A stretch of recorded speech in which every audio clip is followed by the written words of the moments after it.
Hello students, welcome to class 8। आज हम अपना हिंदी व्याकरण का प्रथम अध्याय आरंभ कर रहे हैं, जिसका नाम है भाषा, बोली, लिपि और व्याकरण। इसे यदि हम इंग्लिश में बोलना चाहें तो इसका नाम इस प्रकार बोल सकते हैं: language, dialect, script and grammar. भाषा यानी लैंग्वेज, डायलेक्ट यानी बोली, स्क्रिप्ट यानी लिपि और ग्रामर यानी व्याकरण। इस तरह से हम जानते हैं कि भाषा, बोली, लिपि और व्याकरण होती क्या है, इनका महत्व क्या होता है, इनकी हमारे जीवन में क्या आवश्यकता होती है। इन सभी विषयों पर हम इस अध्याय में चर्चा करेंगे। तो पहले हम बात करते हैं भाषा की। अभी तक जो भी मैंने आपको बोला, आपने उसे सुना और समझा, तो यह भाषा ही है। कहने का तात्पर्य यह है कि भाषा वह साधन है जिसके द्वारा हम अपने भावों, विचारों और सूचनाओं को आदान प्रदान कर सकते हैं, यानी एक दूसरे तक पहुंचा सकते हैं। यदि कोई बोलता है तो दूसरा व्यक्ति सामने वाला उसे सुनता है, समझता है।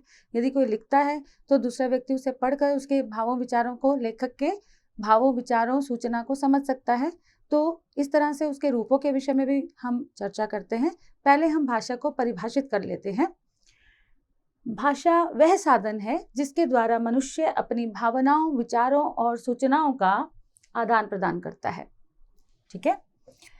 लोगों में परस्पर संपर्क का माध्यम भाषा ही है। मनुष्य एक सामाजिक प्राणी है, उसे एक दूसरे से अपनी भावनाओं का, विचारों का, सूचनाओं का आदान प्रदान करना ही होता है। तो यह आदान प्रदान का माध्यम भाषा ही है। भाषा के दो भेद होते हैं: मौखिक भाषा और लिखित भाषा।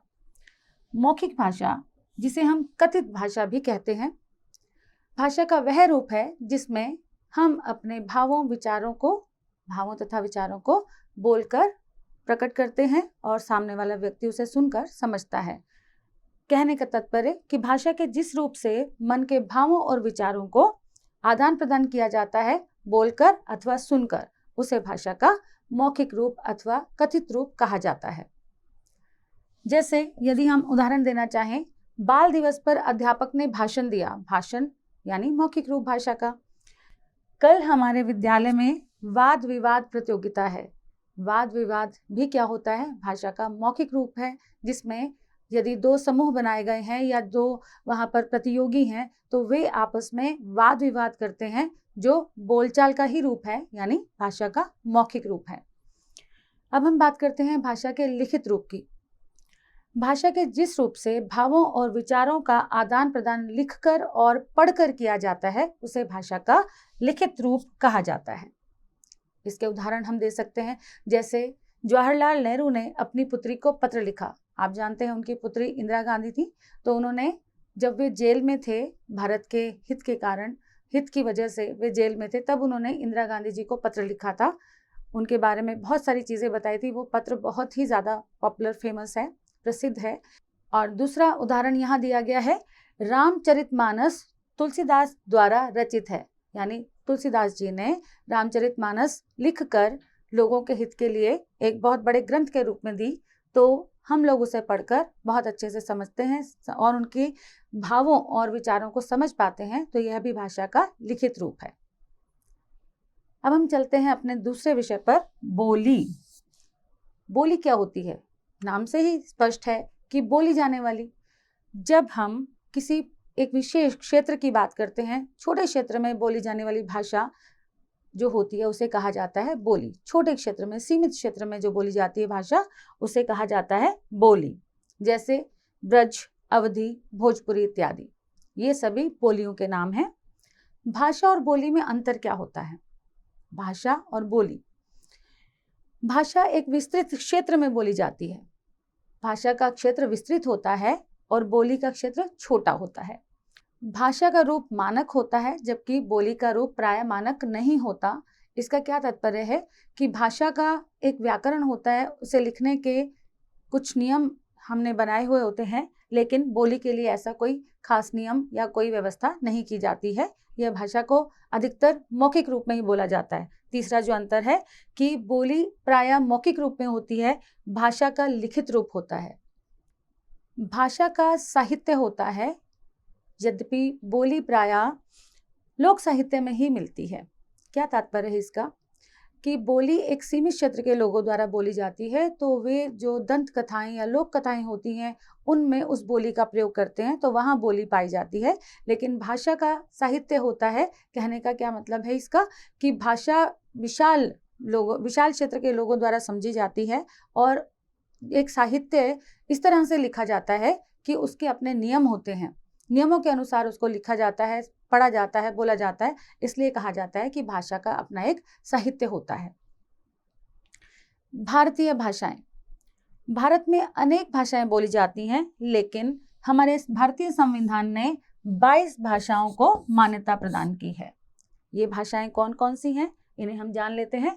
22 भाषाएं जिन्हें हमारे भारतीय संविधान में मान्यता प्राप्त है, वे हैं कश्मीरी, तमिल, गुजराती, डोगरी, बोडो, नेपाली, संस्कृत, कन्नड़, उर्दू, मराठी, बंगला, तेलुगु, उड़िया, मणिपुरी, मलयालम, कोंकणी, असमिया, मैथिली, संथाली, पंजाबी और सिंधी। ये सभी 22 भाषाएं हैं जिन्हें हमारे भारतीय संविधान में मान्यता दी गई है। भारत में 1652 बोलियां प्रचलित हैं, परंतु हिंदी सबसे अधिक बोली और समझी जाती है, इसलिए संविधान में हिंदी को राजभाषा का दर्जा दिया गया है। हिंदी राजभाषा क्यों? क्योंकि इसका कारण यही है कि भारतवर्ष में हिंदी भाषी लोग, हिंदी लिखने पढ़ने समझने वाले लोग बहुत ज़्यादा मात्रा में हैं। अपने समृद्ध साहित्य, फिल्म, रेडियो और टीवी पर लोकप्रियता के कारण हिंदी धीरे धीरे विभिन्न राज्यों में और यहाँ तक कि अन्य देशों में भी संपर्क भाषा के रूप में स्थापित हो रही है। वैसे भी विश्व में सर्वाधिक बोली जाने वाली भाषाओं में हिंदी का द्वितीय स्थान है, हिंदी दूसरे स्थान पर आती है। तो बच्चों, आपने जाना कि भाषा क्या होती है, बोली क्या होती है, भाषा और बोली में अंतर क्या होता है और कौन कौन सी भाषाएं ऐसी हैं जिन्हें भारतीय संविधान में मान्यता प्राप्त है और हिंदी को राजभाषा क्यों कहा गया है, क्यों हिंदी को राजभाषा का दर्जा दिया गया है। अब हम चलते हैं लिपि की तरफ। लिपि क्या होती है? जब भी कोई भाषा होती है, उसे लिखने के लिए कुछ विशेष प्रकार के चिन्हों को नियत किया जाता है, निश्चित किया जाता है और उनका जो व्यवस्थित रूप है उसे बोला जाता है लिपि। भाषा को लिखित रूप देने के लिए जिन चिन्हों का प्रयोग किया जाता है उसे लिपि कहते हैं। प्रत्येक भाषा की अपनी एक लिपि होती है, जैसे कि आप बहुत अच्छे से जानते हैं कि हिंदी और संस्कृत की लिपि है देवनागरी। ऐसे ही कुछ और भाषाओं की लिपियों के बारे में हम यहाँ जान लेते हैं। अंग्रेजी की लिपि रोमन, उर्दू फारसी की लिपि फारसी, कश्मीरी शारदा लिपि में लिखी जाती है, पंजाबी गुरुमुखी लिपि में लिखी जाती है और मराठी और नेपाली की भी लिपि है देवनागरी। अब हम चलते हैं नेक्स्ट विषय पर, व्याकरण। व्याकरण क्या होती है, इसकी क्या आवश्यकता होती है, क्या महत्व होता है और इसके क्या भेद होते हैं, इसके बारे में हम आगे चर्चा करते हैं। सबसे पहले जानते हैं व्याकरण का अर्थ क्या है। शाब्दिक अर्थ। व्याकरण का शाब्दिक अर्थ होता है विश्लेषण करना। भाषिक व्यवहार के आधार पर भाषा के कुछ नियम बनाए गए हैं तथा किसी भी भाषा के शुद्ध रूप का बोध कराने वाले शास्त्र को व्याकरण कहते हैं। किसी भी भाषा के शुद्ध रूप का बोध कराने वाले शास्त्र का नाम है व्याकरण। व्याकरण किसी भी भाषा के लिए अत्यंत आवश्यक है। अभी हमने कहा ना क्या आवश्यकता है, देखते हैं क्या आवश्यकता होती है व्याकरण की हमारी भाषा, किसी भी भाषा के लिए। ये नहीं कि सिर्फ हिंदी भाषा में ही व्याकरण आवश्यक है, जैसे आप इंग्लिश में भी ग्रामर पढ़ते हैं वो वहाँ की व्याकरण है, ऐसे ही हमारी हिंदी भाषा की व्याकरण की क्या आवश्यकता है इसके बारे में देखते हैं। व्याकरण भाषा को परिमार्जित करके उसे मानक रूप प्रदान करता है। मानक मतलब लोग सर्व मान्यता उसे दे दें, यानी सभी लोगों द्वारा वह मान ली जाए, तो उसका मतलब है कि उसका वो मानक रूप हो जाता है। व्याकरण भाषा को शुद्ध रूप में बोलना और लिखना सिखाता है। उसके यानी भाषा के अंगों प्रत्यंगों का बोध करवाता है। शब्दों के अशुद्ध प्रयोग पर कड़ा अनुशासन रखता है, यानी अशुद्ध प्रयोग किया जाए तो उसे क्रॉस कर दिया जाता है। कोई भी टीचर, यदि आपने कोई वाक्य लिखा है, आप टीचर से चेक करवा रहे हैं, वो व्याकरण के नियमों के अनुसार खरा नहीं उतरता है तो उस पर क्रॉस लगा दिया जाता है, यानी उसे मान्यता प्राप्त नहीं होती, उसके लिए आपको कोई मार्क्स नहीं दिए जाते, कोई अंक नहीं मिलते आपको। क्यों? क्योंकि वह व्याकरण के अनुसार, व्याकरण के नियमों पर खरा नहीं उतर रहा। तो इसलिए यह कहा जा सकता है कि व्याकरण अशुद्ध प्रयोग पर, शब्दों के या वाक्यों के अशुद्ध प्रयोग पर कड़ा अनुशासन रखता है, भाषा को व्यवस्थित करके नियम बनाता है, उसकी प्रयोग विधि पर विचार करता है। ऐसा नहीं है कि व्याकरण में कभी कोई चेंज नहीं आ सकता, कभी कोई परिवर्तन नहीं आ सकता। समय अनुसार थोड़े बहुत परिवर्तन आते रहते हैं। जो मुख्य नियम हैं वे एक बार फिक्स करके लिख दिए जाते हैं, लेकिन जैसे जैसे समय के अनुसार कोई परिवर्तन करना आवश्यक हो जाता है तो सभी जो हमारे विद्वान लोग होते हैं वे आपस में चर्चा करते हैं। यदि कोई नियम सर्वमान्य हो जाता है तो फिर उसे व्याकरण में सम्मिलित कर लिया जाता है।